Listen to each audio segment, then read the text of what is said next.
Ayon naman kay Carl James Martin, ang tinaguriang Wonder Boy ng Philippine boxing.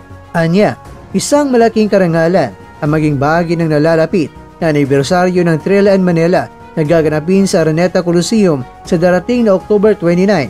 Ang makasaysayang kaganapang ito ay nagbibigay pugay sa isa sa pinakadakilang sandali sa kasaysayan ng boxing, habang itinatampok naman ang lakas at talento ng ating mga Pilipinong boksingero. Kita-kits tayo roon.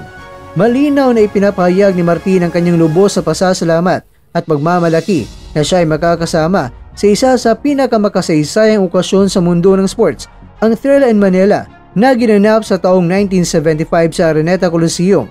Tampok ang alamat na si Muhammad Ali kontra yan kay Joe Frazier.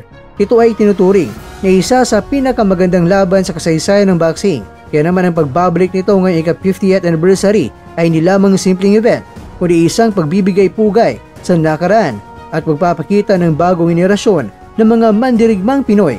Ang sinabi naman ni Carl James Martin ay nangangulugan ng dalawang bagay.